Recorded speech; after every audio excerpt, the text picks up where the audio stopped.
And while some have already called it for Hillary, no one's taking anything for granted. Well, we can speak to Charlie Wells of the Wall Street Journal, who's joining us now from London for more on this. Charlie, good to speak to you as always. So it's all about Hillary for now, isn't it? Great to be here.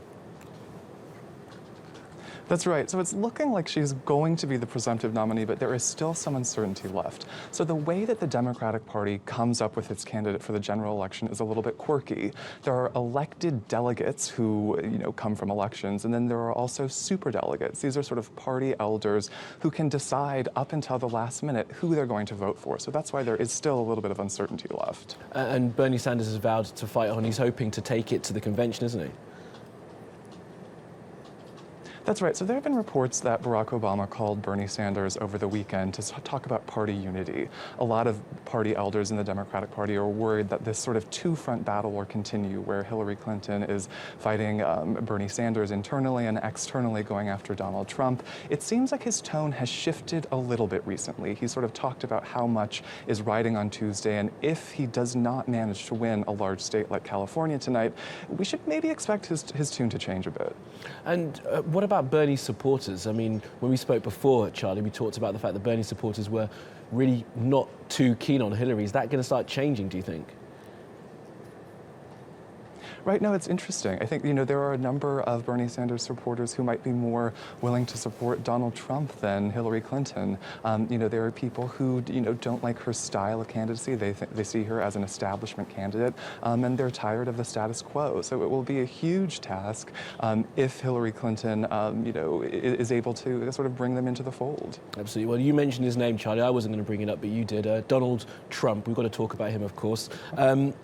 Do you think this thing with the Mexican judge is going to start hurting him? He doesn't seem to have anything sticking to him at the moment, does he? Not so much, but there have been a number of articles, including one in the Wall Street Journal, talking about how this judicial issue has sort of continued to follow Donald Trump for more days than most of his other kind of scandalous remarks. And I think that there are a number of prominent Republicans, including those who were sort of looking like they might be potential vice presidential, candidates with Donald Trump, who have come out and criticized this. So this is sticking. I think we'll see perhaps a bump in the polls later on. Absolutely. We should just remind our viewers that this was Donald Trump saying that a Mexican judge wasn't qualified to try a case about his university because of his nationality. Okay, so Donald Trump may be starting to have some affecting later in the polls. But when they go head-to-head, when it becomes Trump versus Hillary, how is that going to play out? Because it's still very, very close, isn't it? Right, I think it's really interesting. So this is, as I said, sort of a two-front battle right now, where Bernie Sanders is sort of still in the picture, and of course, Trump is looming large. I think that as Clinton starts to sort of lock this down, and it looks a little bit more like she actually will be the candidate, perhaps people who haven't really tuned in will start tuning in now. Barack Obama, of course, there have been reports saying that he is very intent on jumping in to this campaign. He and, of course, Donald Trump have something of a contentious relationship.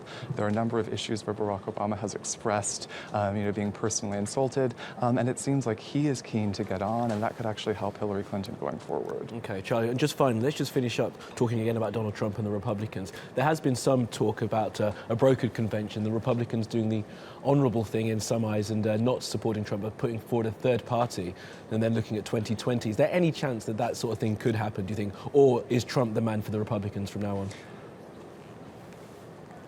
I think it's complicated. I think that with so many high-level Republicans coming behind Trump in recent days, even the Speaker of the House, Paul Ryan, saying that he would eventually vote for Donald Trump, it would be really difficult for the Republican Party to make that shift, to say, we've been sort of falling in line behind this man, but now we're going to turn a different direction. I think that would be very difficult. It would be, but not impossible. Anyway, Charlie, we have to leave it there, but thanks for joining us on TRT World. Thank you.